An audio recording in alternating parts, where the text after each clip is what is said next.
अस्सलाम वालेकुम, this is Tayyab from ताजदीन। आज हम डिस्कस करेंगे कि क्यों ग्रोसरी का बिज़नेस जो है वो फ्लॉप हो जाता है। किसी का चलता है, किसी का नहीं चलता। आखिर इनकी क्या वजूहात हैं, वो आज हम सबसे पहले डिस्कस करेंगे। सबसे पहली जो चीज़ है वो आपका इखलाक है कि आप कस्टमर्स के साथ कैसे बात कर रहे हैं। कस्टमर्स को आपने हमेशा अपने मेहमान घर में जिस मेहमान आते हैं उसी तरह ही कैटर करना है। अच्छा, जो सेकंड सबसे बड़ी रीज़न है जिसकी वजह से जो बिज़नेस है वो फ्लॉप होता है, वो आपकी प्राइसिंग है। इस काम के अंदर कुछ चीज़ें जो हम आपस में कस्टमर्स के साथ कहते हैं कि गुनाह कबीरा है, उसमें यह है कि एफएमसीजी गुड्स के अंदर आपने अपना प्रॉफिट मिनिमम से मिनिमम जितना मिनिमम आप कर सकते हैं आपने कर लें, जिसमें घी, चीनी, आटा, दालें। हम जिस एरिया में काम कर रहे हैं इधर सोफी का घी जो है वो सबसे ज़्यादा सेल होने वाली आइटम है।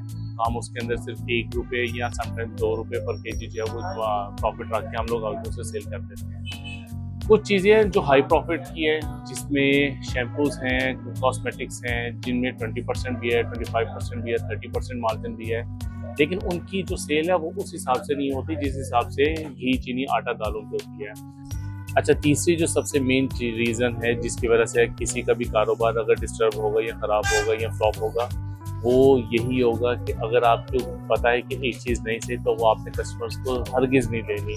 इससे अगर आपने दी उस कस्टमर को तो कस्टमर्स आपसे नाराज़ भी होगा, बाज़न होगा और वो दोबारा आपसे सामान नहीं लेगा। चौथी जो सबसे मेन रीज़न है जिसकी वजह से ये कारोबार डिस्टर्ब हो सकता है वो है क्रेडिट। अगर आपके स्टोर के ऊपर या किसी दुकान के ऊपर 1 लाख की सेल हो रही है, 2 लाख की सेल हो रही है, तो अगर ओवरऑल मार्जिन 10% है तो ₹1,00,000 पे ₹10,000 अगर हुआ और एक कस्टमर अगर ₹12,000 का आपसे क्रेडिट करके चला गया है तो आप उसको कैसे अपना नेक्स्ट परचेजिंग अपना करेंगे। उनके करियाने का या ग्रोसरी का बिजनेस हैंड टू माउथ पहले ही चालू होता है।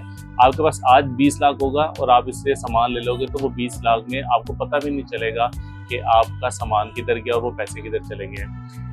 अगर आपने क्रेडिट दिया, क्रेडिट इस कारोबार का सबसे बड़ा दुश्मन है, ये आप याद रखें। एक चीज़ जो अमूमन मैं नोट करता हूँ जिसकी वजह से आई थिंक हमें एक एज है, वो ये है कि किसी भी पॉइंट के ऊपर रिफंड्स जो हैं वो एक बहुत बड़ा चैलेंज होता है।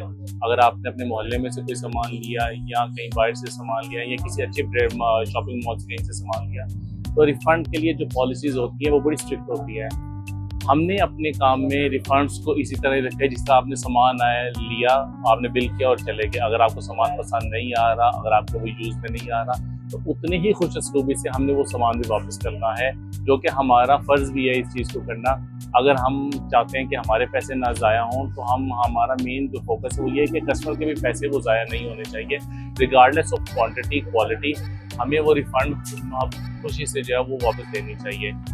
नॉर्मली जो छोटे दुकानदार हजरात हैं या जो कुछ स्टोर्स हैं, इन लोगों ने रिफ़ंड की जो है वो बहुत स्ट्रिक्ट पॉलिसी रखी होती है जिसकी वजह से समटाइम्स कस्टमर बाज़न हो जाता है और वो उधर दोबारा जाना पसंद नहीं करता कि अगर मेरी बेगम या मुझे कोई चीज़ वापस करवानी है तो वो पैसे नहीं देंगे, वो कहेंगे आप इसके बदले कोई सामान लें, जो कि आई थिंक कस्टमर के साथ ज़्यादती है और होनी नहीं चाहिए। तो ये कुछ वजूहात हैं जिसकी वजह से आपका कारोबार जो है वो फ्लॉप भी हो सकता है। और अगर आप इन 4-5 आइटम्स के ऊपर फोकस करेंगे तो इंशाल्लाह अल्लाह पे भरोसा रखें, इंशाल्लाह आपका कारोबार बहुत जल्दी जो है वो फ्लरिश करेगा। Thank you.